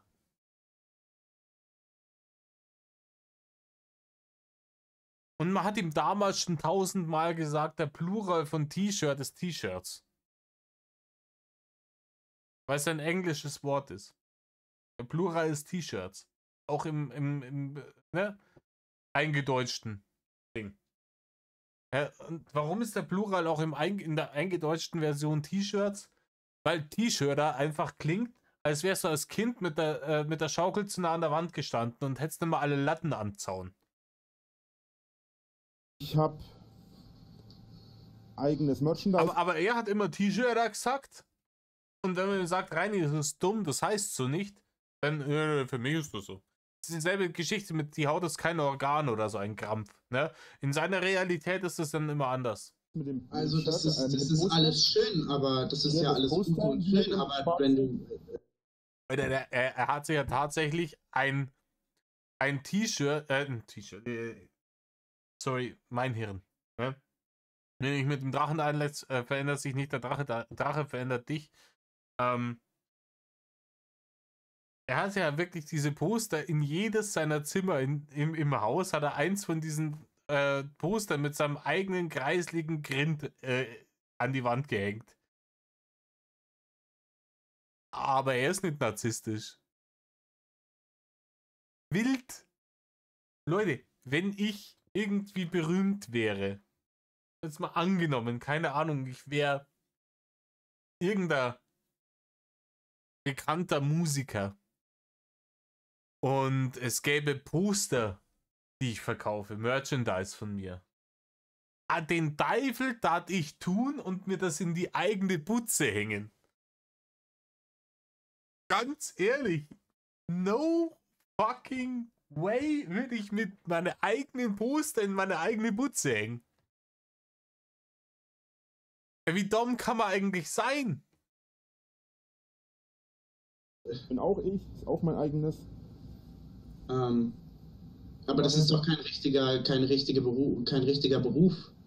Dann sagt es dem Finanzamt und meinem Gewerbeschein, den ich habe. Aber Reiner Finanzamt ist ein schwieriges Thema. Das würde ich jetzt an deiner Stelle, ist das eine Büchse der Pandora, die würde ich an deiner Stelle eher geschlossen halten. Weil das Finanzamt, glaube ich, aktuell auch noch Geld von dir haben will. Und ganz ehrlich, ich glaube, das Geld, was das Finanzamt aktuell von dir haben will, ist jenseits von Gut und Böse lächerlich wenig im Vergleich zu dem, was du tatsächlich hinterzogen hast. Ich glaube, du bist der einzige Mensch auf der Welt, der durch reines Wingelglück vom Finanzamt niedriger geschätzt wurde, als das, was er tatsächlich einfach nicht an Steuern bezahlt hat. Weil es deswegen unübersichtlich war, wie viel du über 5 verschiedene Internetplattformen über die Jahre erbettelt hast. Aber du hast keinen einzigen Cent davon versteuert. weil ich bin der Meinung, das ist kein Beruf. Okay, warum nicht? Naja, weil so wie ich Also, muss man sagen, wenn du jetzt jemand bist wie, keine Ahnung, Onky Gronk oder sowas, der wirklich so ein Schedule hat, ja, wo es im Endeffekt auch ein geregelter Tagesablauf ist und dergleichen, dann finde ich schon, dass das ein Beruf sein kann. Vollkommen klar. Ja? Also Influencer sein ist auf jeden Fall, kann ein Beruf sein. Ich ignoriere auch komplett die Leute weg, wie Bibis Beauty Palace oder sowas. Diese lächerlichen Spastis, die irgendwie entweder die auf TikTok die Leute um ihre Kohle bescheißen oder die auf Instagram die Leute verarschen, einfach Placements von jedem annehmen. So einfach die irgendwie aus irgendeinem Duselgrund ja, auf 100.000 von Abos ausgerutscht sind. Und jetzt einfach die Leute bescheißen mit allem. Ne? Da hat dieser Marvin hat das ja damals irgendwie mal gezeigt mit seinem komischen Hydro-Hype-Gel. Ne? Dass einem diese Wichser wirklich alles verkaufen wollen. Die haben dann meistens auch noch eine junge Audience, die sie leicht beeinflussen können.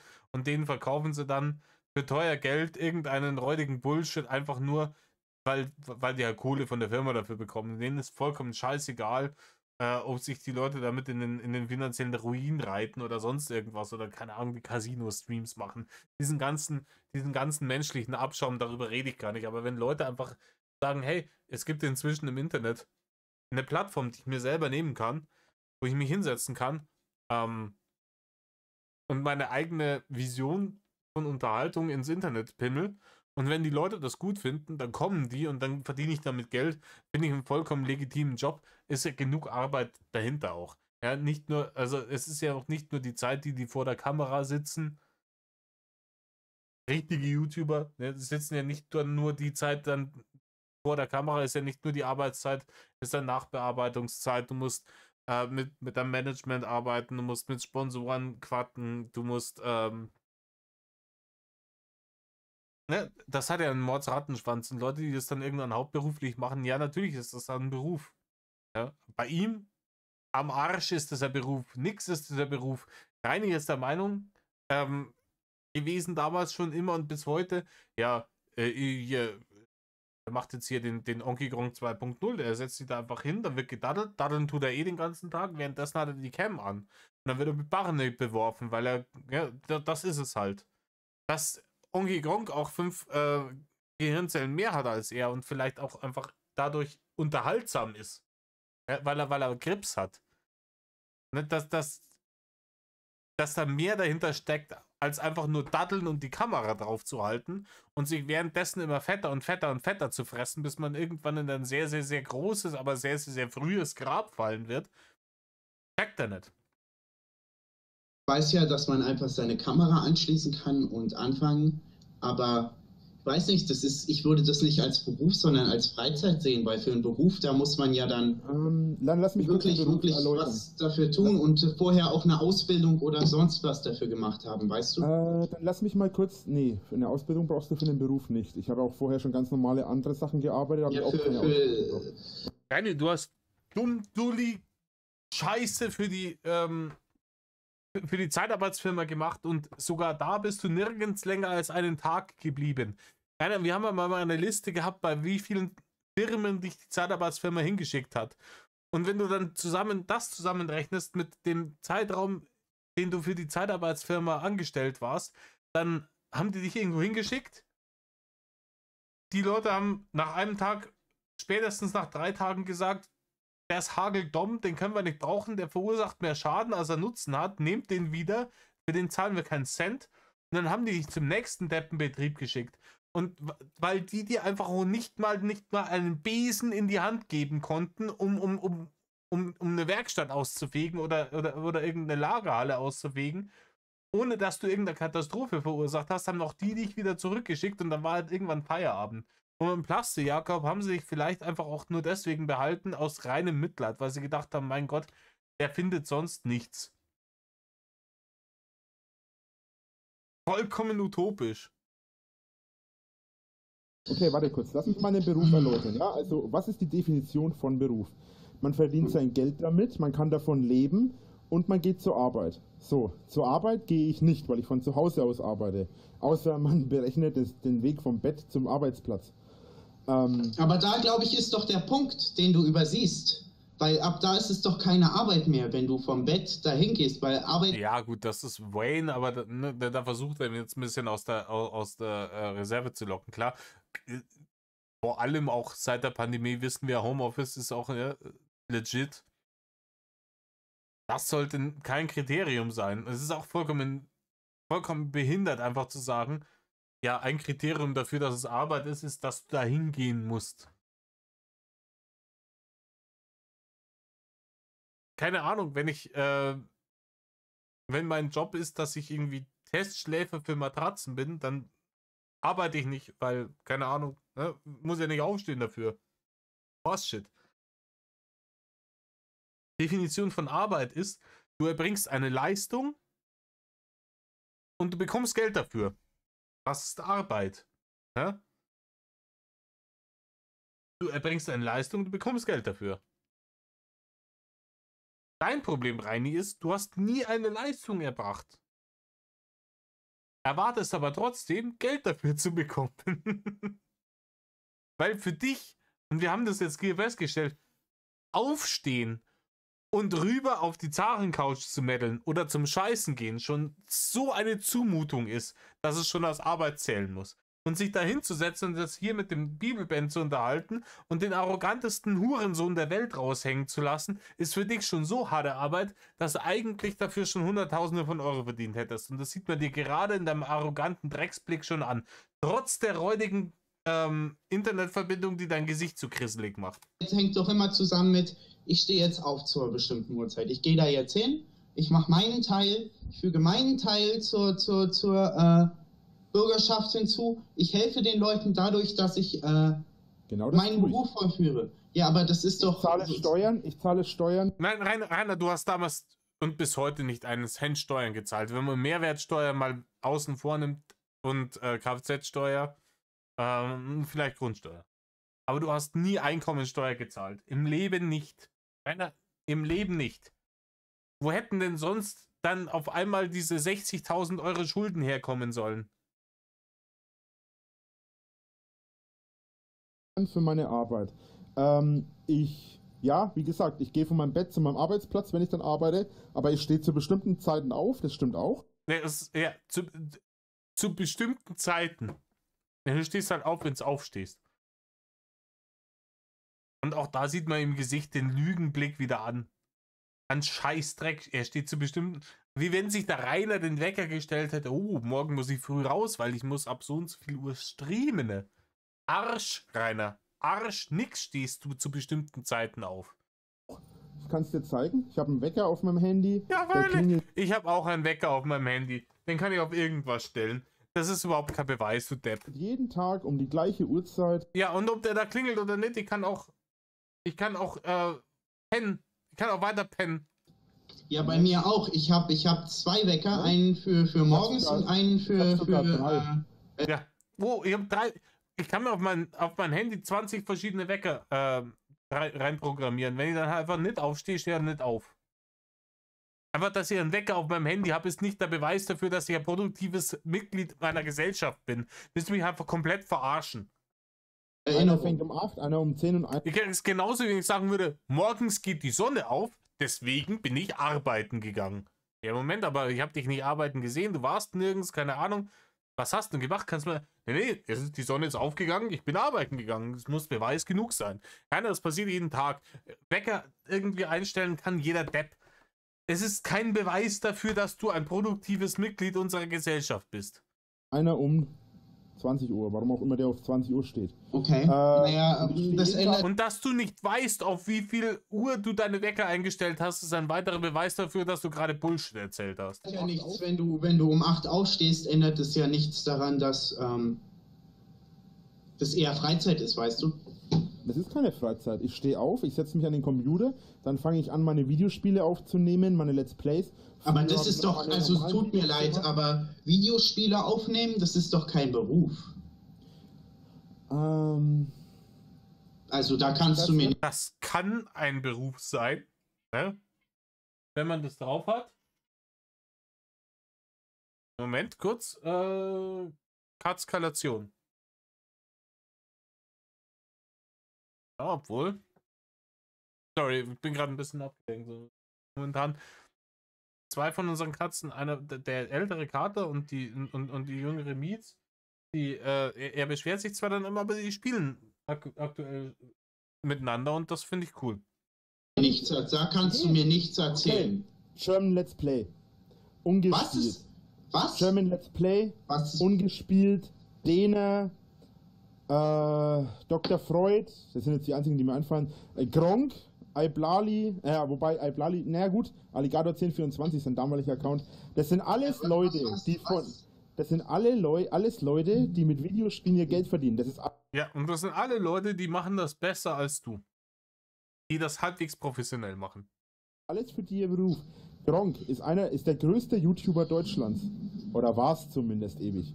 Und das ist halt, weiß jemand im Chat zufällig, weiß jemand, wie lange Gronk schon Let's Play macht? Ist doch auch nicht so wichtig. 7 Jahre? Was ist Jahre? Let's Play ist... Das sind Videospiele, die ich aufnehme. Ich fange ein Spiel an, ja, ganz normal, wie ich auch so zu Hause einfach am Zocken bin. Und ich zocke das Spiel halt durch, dann kommentiere ich es mit meinem Mikro. Es ist ganz ehrlich, wenn du dich jetzt mit diesen Leuten vergleichst. Das wäre genauso, wenn ich jetzt irgendwie am Stammtisch bei mir abends sitze und ich erzähle ein paar Witze und die Leute finden das cool und lachen darüber. Und dann würde ich nach Hause gehen, mich vor den Spiegel stellen und sagen, hey, ich bin genauso gut wie Dave Chappelle. Ich habe jetzt Witze erzählt, Leute haben drüber gelacht. Das ist genau das Gleiche. Es ist kein Vergleich. Die einen machen das professionell und du bist ein dicker Dulli, der Meinung war, oh, ich spiele gerne Computerspiele. Ich würde mich dafür gerne bezahlen lassen. Wie jedes Kind. Ich habe auch als Kind gedacht, oder wenn ich für Super Nintendo Spielen bezahlt werden würde, dann hätte ich die geilste Zukunft der Welt. Ja, aber irgendwann ist man halt nimmer 10 Jahre alt und dann checkt man, dass das nicht funktioniert. Und klar gibt es jetzt Leute, die mit Let's Plays Geld verdienen. Aber die stecken da auch Arbeit und Herzblut rein und die arbeiten stellenweise halt auch dann, wenn andere Leute Freizeit haben. Natürlicherweise. Weil wenn die nämlich Mittwochmittags irgendwie von 13 bis 15 Uhr ihre Streams machen würden, wir keinen Schwanz zuschauen, weil alle Leute, Kelze Briesreiner, in der Arbeit sind während der Zeit. Also die meisten Leute. Deswegen fangen deren Streams abends um 18 Uhr, 20 Uhr oder sowas an. Und die bearbeiten das danach. Wie gesagt, die müssen sich um ihre Sponsoren kümmern, etc. etc. Die haben ja allen möglichen Shit nach außen rum. Es ist nicht so einfach, wenn du es tatsächlich professionell aufziehen willst, wie du das immer denkst. Und das begreift er bis heute nicht. Er checkt einfach bis heute nicht so, ich mache doch alles so wie Onky Gronk. Warum bin ich nicht der große Held im Internet und warum verdiene ich nicht Hunderttausende von Euro? Weil du eben nicht alles so machst wie Onky Gronk. Zum einen, weil der Mann sympathisch ist, zum anderen, weil er witzig ist und tatsächlich einen Unterhaltungsfaktor bieten kann bei seiner ganzen Scheiße, was die zwei wichtigsten Faktoren sind. Hast du beides nicht? Der einzige Unterhaltungsfaktor ist, wenn du dich mal wieder zum Obst machst, unfreiwilligerweise, weil du ein paar Hageldumm bist und gar nichts kannst.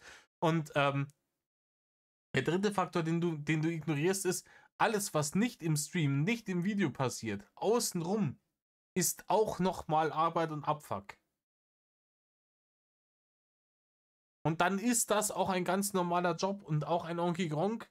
Und diese Leute werden ungefähr dieselbe Zeit und denselben Aufwand in ihren Job stecken, wie jemand, der festangestellt ist und eine 40-Stunden-Woche hat. Wahrscheinlich stellenweise sogar mehr. Das ist der Preis, den sie dafür bezahlen, ihr eigener Chef zu sein und von zu Hause arbeiten zu können. Und sich ihre Zeit selber einteilen zu können und zu sagen, hey, ich muss keinen Urlaubsantrag stellen. Ich produziere ein paar Videos vor und sage meiner Community, hey, Leute, im Übrigen, ich bin die nächste Woche nicht am Stissel. Aber die müssen dann auch immer noch über Instagram aus dem Urlaub Fotos posten, damit die Leute wissen, dass sie nicht tot sind, weil die Aufmerksamkeitsspanne der Menschen im Internet heutzutage halt einfach die eine Eintagsfliege ist. Aber es ist Arbeit und das hat Rainer nie verstanden, nie. Dass das auch Arbeit ist, wenn du das richtig und professionell machst. Und deswegen macht Gronk das seit 15 Jahren erfolgreich und deswegen bist du einfach der Kasper vom Internet gewesen. Und erklär halt, wo ich hinlatsch, was ich mache, unterhalte die Leute ein bisschen dabei. Das ist genauso wie Fernsehen, das ist genau wie früher die Leute einfach sich vor den Fernseher gesetzt haben. Fernsehen ist auch ein Beruf. Aber wenn man dich filmt dabei, wie du fernsehst, da kannst du mir nicht erzählen, dass es eine Berufung ist. Mache ich auch nicht, ich spiele ja. Ich hocke mich ja nicht vor den Fernseher und filme mich dabei. Man sieht ja auch nicht mich, man sieht das Spiel. Nee, man sieht ja nicht mich, man sieht ja das Spiel. Weißt du? Das ist ja noch viel schlimmer. Im Übrigen, bei deinen Kochvideos hat man auch immer nur dich gesehen. Du hast auch immer deinen kreisligen fränkischen Fettbeutel Schwelles in die Kamera gehalten, anstatt irgendwie zu zeigen, was du da eigentlich tust. Deine Auspackvideos von irgendwas waren genau derselbe Krampf. Es ist immer die Kamera nur auf deinen kreisligen Schwelles gerichtet worden. Leute, die richtige Auspackvideos machen, ich weiß nicht mehr, wie der Kanal heißt. Ich habe mir früher ein paar Videos von denen angeschaut. Da ist so ein aufgepumpter kleiner Ossi, keine Ahnung, mit so einem Mädler, ne, mit Undercut und Kinnbart. Ich weiß nicht, ob ihr den kennt. Und seine komischen anderen Kasperl, die fand ich sehr, sehr unterhaltsam. Ich weiß nicht, warum ich mir die schon lange nicht mehr angeschaut habe. Die haben so Auspackvideos gemacht und die haben halt dann mehrere Kameras mit Ausleuchtung etc. bla bla bla. Setup, Studio. Das ist alles Aufwand. Zeitlicher, finanzieller Aufwand. Skill. Alles Dinge, die du nicht hast. Du hast nie da großartig Kohle reingesteckt, weil du gedacht hast, ja, Rechner, 2 Softboxen, passt schon. Skill brauchen wir überhaupt nicht reden. Du bist so dumm, wie es einfach nur geht und kannst einfach gar nichts. Rainer, in der Zwischenzeit hast du dich so behindert gefressen, dass du nicht mal mehr deinen eigenen Arsch abwischen kannst. Und Zeit willst du dir eigentlich auch nicht reinstecken. Weil eigentlich willst du deine Zeit anders verbringen. Du willst deine Zeit eigentlich mehr mit besagten minderjährigen Manga-Mädchen verbringen. Anime, keine Ahnung. Hängt's mich auf. Da machst du ja noch du machst ja dann noch viel weniger. Nicht schlimm, jedem das seine, aber ich möchte behaupten, dass das dann kein Beruf ist. Okay, pass auf. Du machst noch viel weniger, als ich denke. Es gibt Spiele, wo es irgendwelche... Und jetzt hier nochmal drauf einzugehen. Ne? Ich bin jetzt viel auf Rainer eingegangen, wenig auf Ben. Ne? Ben hat jetzt über die ganze Zeit natürlich immer die richtigen Triggerpunkte gesetzt. Aber das hier, was er jetzt hier gerade tut, ist halt einfach super genial, weil er ihm permanent einen der Haupt-Triggerpunkte setzt. Und zwar, Rainer, das, was du tust, ist keine Arbeit. Rainer, du bist ein faules Stück Scheiße und absolut nutzlos für die Gesellschaft. Rainer hasst das. Weil er in sich weiß, dass es wahr ist, aber er sich im Internet immer gerne so darstellt als großer Wusler und Werkler, der ja mehr arbeitet als alle anderen. Leute, ihr kennt alles die Scheiße von wegen deine Arbeitswoche gegen meine, bla bla bla. Und ihn jetzt, das ist wieder dieses Ding, wo ich gesagt habe mit der Realität. Da kommt jetzt die böse Realität wieder her.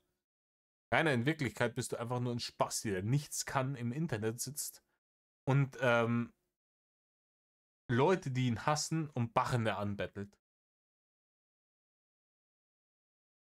Und das kann er nicht haben. Das kann er nicht haben, aber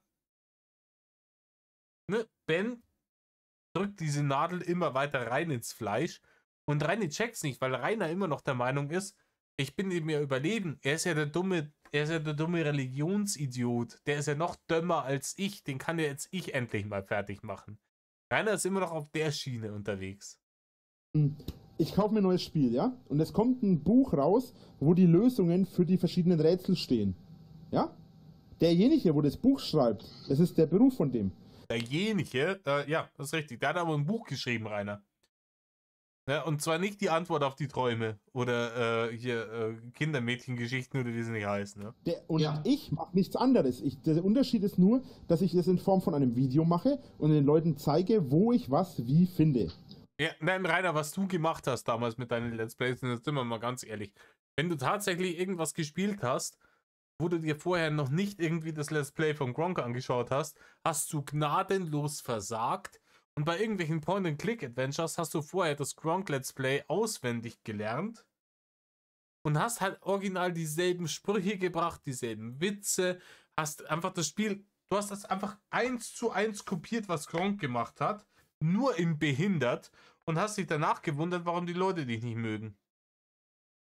Und warum die Leute gesagt haben, hey, das ist ein Abklatsch, ich habe das bei Gronk schon gesehen, hat er im Maul. Und genau das ist das. Aber da ist doch noch ein Unterschied, ein Buch zu schreiben und das zu verkaufen oder sich vor den PC zu setzen und das aufzunehmen und zu reden.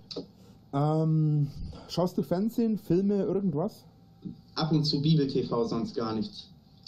So, die Leute, die sich vor die Kamera setzen und das aufnehmen, ne? Also die, wo dann quasi, die, wo du anschaust. Ist das ein Beruf für die?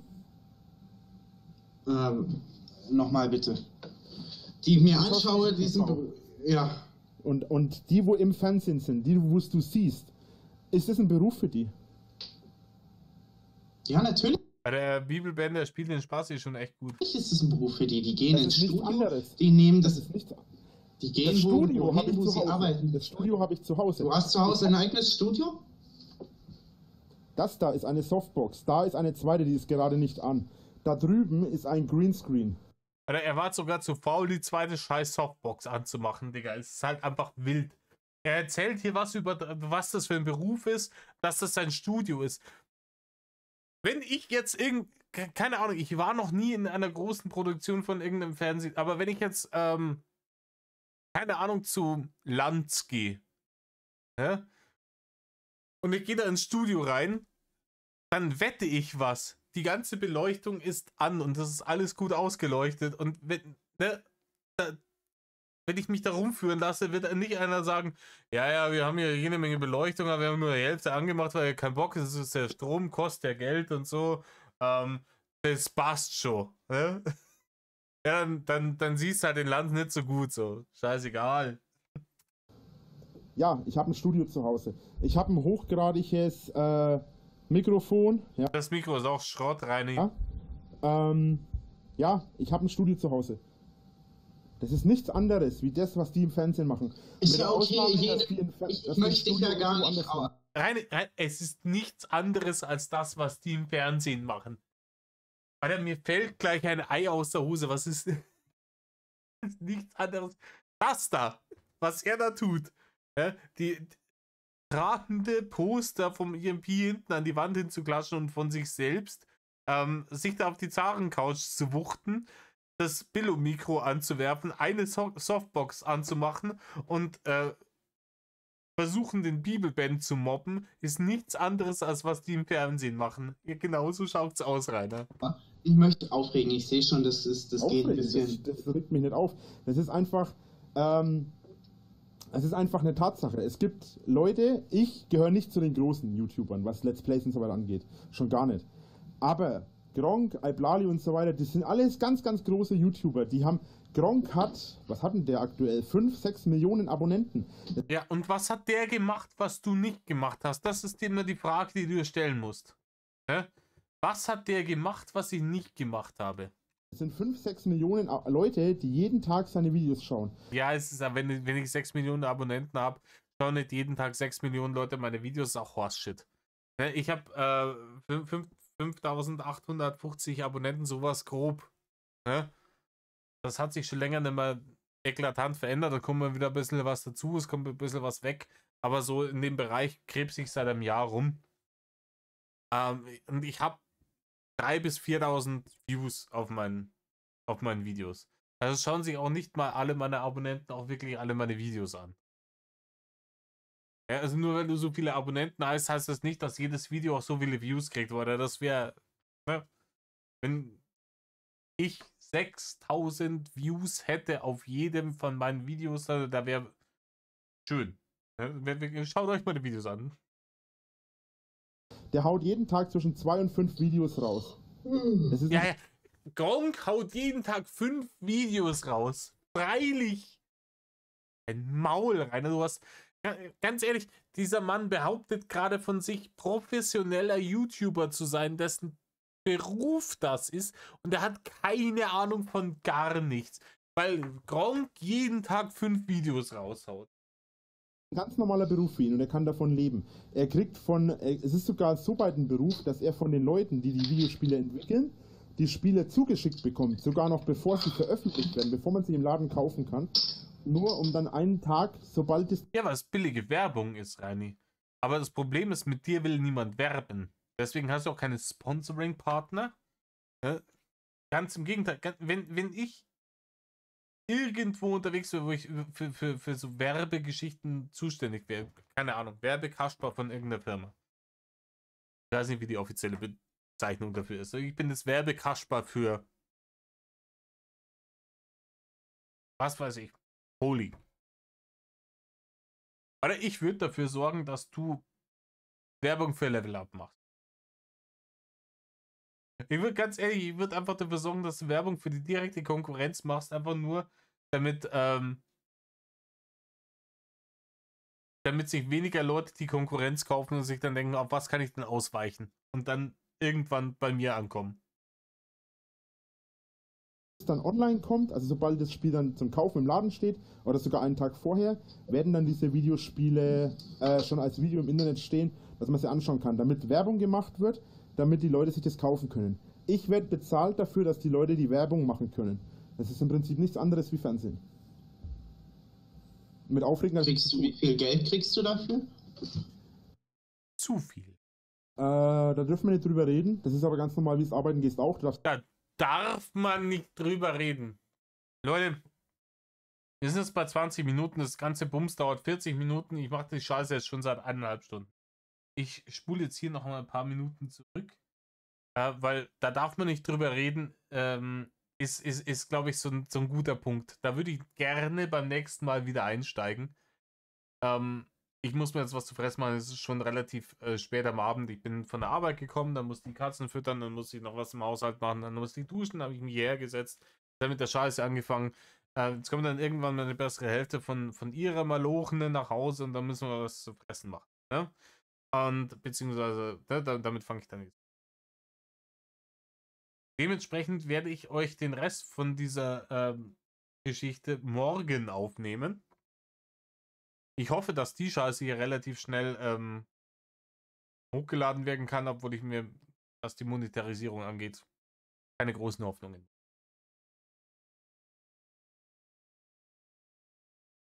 Leute, tut nicht, was Rainer tut. Bis demnächst und Mellow.